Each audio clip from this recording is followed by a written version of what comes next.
લાલ બત્તી અને વૈભવી કારનો એક અધિકારીને મોહ જતો નથી. ગુજરાતના આઈએએસ અધિકારીની વાત છે કે જેઓ લાલ બત્તી અને પોતાના નામનું પાટિયું લઈને એક વૈભવી કારમાં ફરે છે. આ મામલે ફરિયાદ થાય છે. તંત્ર બચાવવા માટે તંતોડ અહેવાલ તૈયાર કરે છે અને આ અહેવાલ પણ ભાંડાફોડ છે. વિગતે વાત કરીએ કે આઈએએસ અધિકારીની આ વૈભવી કાર વાપરવાના અને લાલ બત્તીના શોખની વાત કરીએ છીએ, જેમાં ફરિયાદી હવે મુખ્ય સચિવને મળવા માંગે છે પણ સમય નથી મળતો.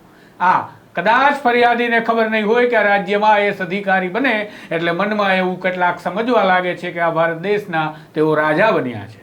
વિગતે વાત કરીએ આવું કોણ વિચારે છે, કયા વિભાગ છાવરી રહ્યા છે આ મહિલા આઈએએસ અધિકારીને, અને કોણ છે ફરિયાદી કે જે મહિનાઓથી આ ફરિયાદ કરી લડી રહ્યો છે કે આ આઈએએસ અધિકારીને લાલ બત્તી અને આ પ્રકારની કાર મળવા પાત્ર નથી, પાટિયું લઈ અને ફરવાની સત્તા નથી, છતાં ફરી રહ્યા છે. આપણે હોય તો 300 રૂપિયાનો મેમો, 500 રૂપિયાનો મેમો, 1000 રૂપિયાનો મેમો, અને મેમો ન જતો હોય તો 200-400માં સેટલમેન્ટ કરવું પડે.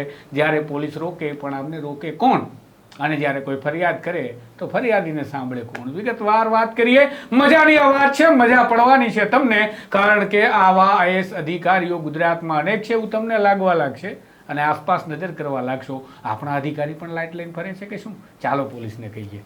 વૈષ્ણવજન તો તેને કહીએ જે પીડ પરાઈ જાનાને રે. નમસ્કાર, હું છું આપની સાથે તુષાર બસિયા. નવજીવન ન્યૂઝમાં આપનું સ્વાગત છે.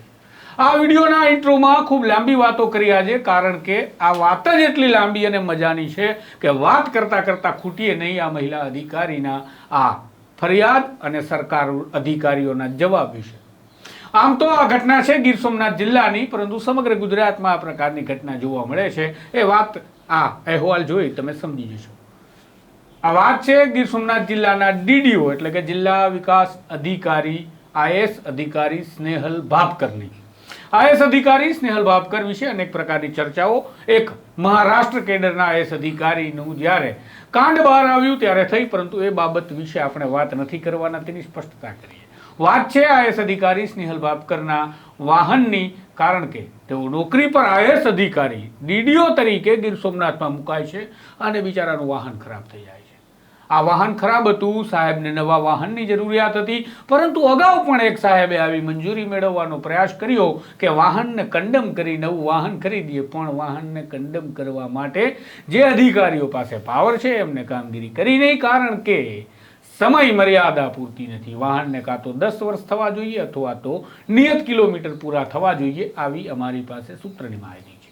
હવે વાત કરીએ એક ફરિયાદીની, જે ફરિયાદીનું નામ છે અલ્પેશ ત્રાંબડિયા, જેઓ જૂનાગઢના કેશોદથી છે. તેઓએ ફરિયાદ કરી હતી કે ડીડીઓ સ્નેહલ ભાપકરની કાર પર રહેલી લાલ બત્તી અને આગળ ડીડીઓ ગીર સોમનાથનું લગાવેલું પાટિયું ગેરકાનૂની કહેવાય, એમના વિરુદ્ધમાં પગલાં લેવામાં આવે, કારણ કે તેમની સત્તા નથી કે તે આ બધું તામઝામ લઈ અને ફરે. પણ અમે તપાસ કરી તો ખબર પડી કે આ તો તામઝામ ગીર સોમનાથ જિલ્લામાં ખૂબ ચાલે છે. જિલ્લા પોલીસ વડા પણ સમજી શકતા હશે કે કાર્યવાહી થઈ શકે, કારણ કે આપણી જોગવાઈઓ છે આ પ્રકારના કિસ્સાઓમાં કાર્યવાહી કરવાની, પણ કાર્યવાહી આઈએએસ અધિકારીની સામે આઈપીએસ અધિકારી કરશે કે કલેક્ટર કરશે કે વાહન વ્યવહાર વિભાગ કરશે, એ મોટો સવાલ છે. આ ફરિયાદોની વચ્ચે અલ્પેશ ત્રાંબડિયાની ફરિયાદમાં એક તપાસ વાહન વ્યવહાર વિભાગ કરે છે, નિવેદનો આવે છે, નિવેદનોમાં સ્પષ્ટતાથી લખાય છે ડીડીઓનું વાહન ખરાબ હતું માટે જિલ્લા પંચાયતના બાંધકામ સમિતિના સિનિયર ક્લાર્કને કોઈ મફતમાં વાહન આપે છે, કોઈ ભાડાની ચર્ચા નથી, અને વાહન આપે છે એ મફત, એમાં ડ્રાઈવર બીજો આવે છે, એ ડ્રાઈવર પણ સ્વીકારે છે કે તેમની લાલ બત્તી અને પાટિયું હતું, પણ શું કામ? તો કે ડિઝાસ્ટરનું કામ કરવાનું હતું. આ આરટીઆઈથી મેળવેલી માહિતીમાં અલ્પેશ ત્રાંબડિયાને જે જવાબ મળ્યા છે એમને બતાવ્યા, ત્યારે અમે પણ કંઈક એમાં જોયું કે જેમાં સ્પષ્ટતાથી એક ગેજેટ જોડવામાં આવ્યું ભારત સરકારનું, અને એમાં લખવામાં આવ્યું છે કે કોણ લાલ બત્તી અને આ પાટિયા લઈને ફરી શકે. તો ડિઝાસ્ટર છે, અર્ધસૈન્ય દળ છે, સૈનિકો છે, આ જે લો એન્ડ ઓર્ડર સાથે સંકળાયેલા લોકો છે એ લોકો. એમાં ક્યાંય સ્પષ્ટતાથી ડીડીઓ ટીડીઓ આઈએએસ અધિકારી કંઈ લખ્યું નથી, પણ ડિઝાસ્ટર જરૂરથી લખ્યું છે. અગ્નિશામક દળોની પણ વાત છે, પરંતુ આ બધામાં વાહન વ્યવહાર વિભાગે એક સ્ટીકર લગાડવું જોઈએ જે સિક્યુરિટી પેચીસ સાથેનું હોય, એવું પણ લખ્યું છે. તો આ કિસ્સામાં જો આરટીઓએ આ સ્ટીકર નથી આપ્યું તો ત્યાંથી જ પ્રવૃત્તિ ગોટે ચડી ગયેલી કહેવાય, તો આરટીઓએ તપાસ કરવાની જરૂર નહોતી. એનો મતલબ કે આરટીઓએ સ્ટીકર ઇસ્યુ નહીં કર્યું. આમાં એક એવું તારણ કાઢવામાં આવ્યું કે અધિકારી ડિઝાસ્ટરમાં કામમાં વ્યસ્ત હતા, એટલા માટે આ લાલ બત્તી અને પાટિયું લગાવીને ફરવામાં આવતું હતું. ખાનગી કાર મેળવવી એ કારણ વગર ભાડાની એક સિનિયર ક્લાર્ક લાવે ડીડીઓ માટે, સુપર ક્લાસ 1 ઓફિસર માટે એ કેમ ગળે ઉતરે? અને વગર ભાડે લાવ્યા હોય તો એને કાં તો ભેટ કહેવાય કાં તો લાંચ કહેવાય. તો શું લીધું એ પણ જાહેર કરવું જોઈએ ગીર સોમનાથ જિલ્લા કલેક્ટર વિભાગે, ડીડીઓ વિભાગે કે સંબંધિત અધિકારીઓએ. વાહન વ્યવહાર વિભાગની વાત કરીએ તો એમને સ્ટીકર ઇસ્યુ ન કર્યું અને એ ફલિત થયું એમના જ અહેવાલમાં, એવું પણ કહી શકાય. કારણ કે ગેજેટ એમને આપ્યું, નિવેદનો એમણે આપ્યા આરટીઆઈના જવાબમાં ફરિયાદીને, તો તેના પરથી તો સ્પષ્ટ દેખાય છે. ખેર આ બધું છોડીએ, હવે જિલ્લા પોલીસ વડાની વાત કરીએ કે જિલ્લા પોલીસ વડા મનોહરસિંહ જાડેજાએ એક તપાસ ચલાવવી જોઈએ, અભિયાન ચલાવવું જોઈએ લિટરલી. કારણ કે ગીર સોમનાથમાં ડીડીઓ કેટલા છે એ નક્કી કરવું મુશ્કેલ છે. અમારી પાસે કેટલાક ફોટોગ્રાફ્સ આવ્યા છે, અલગ અલગ કારના નંબર છે અને અલગ અલગ કારના નંબર ઉપર ડીડીઓ ગીર સોમનાથ અને ઉપર લાલ બ્લુ બત્તી સાથેનો તામજામ પણ છે. તો શું આ એક અધિકારી આટલી બધી કાર વાપરે છે અને ડિઝાસ્ટરમાં નીકળ્યા હતા કાફલો લઈને, કે પછી આ અધિકારીના નામે બીજા કોઈ પણ હજી વાપરે છે? આ બધું જ વિષય તપાસનું છે. પણ તપાસ કરે કોણ?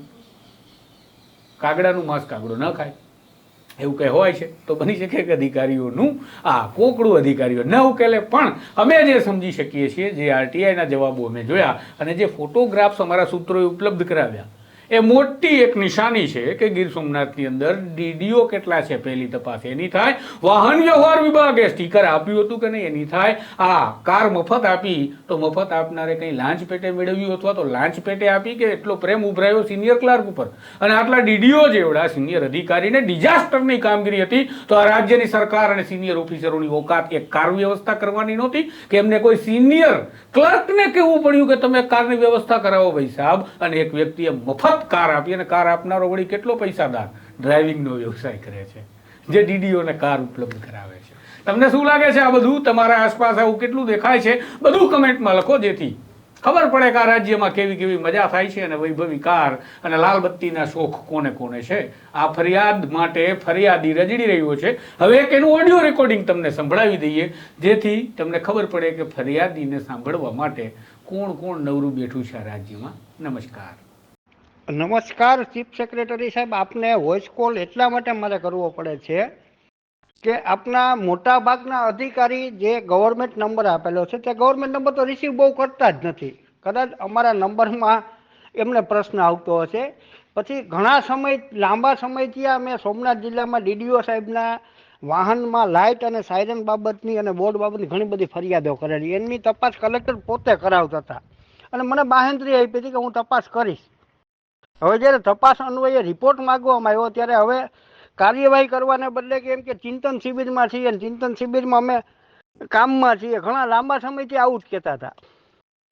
તો મારી વિનંતી એટલી છે આપ સાહેબને કે ચિંતન શિબિરમાં અમે મળવા માગતા હતા આપ સાહેબને રજૂઆત માટે. તો એમના નિવાસી અધિક કલેક્ટર આર સાહેબ કરીને કોઈક અધિકારી છે, તેમને ચોખ્ખી ના પાડી કે ચિંતન શિબિરમાં કોઈ અધિકારીને મળી જ ન શકે. અમે ફક્ત ટાઈમ માંગ્યો હતો. તો શું કોઈ પણ સરકારી અધિકારી કે પદાધિકારીઓને મળવા માટે લોકો માટે મનાઈ હશે એમ? તો ચિંતન શિબિર તો સરકારનું ચિંતન કરવા. વૈષ્ણવજન તો તેને કહીએ જે પીડ પરાઈ.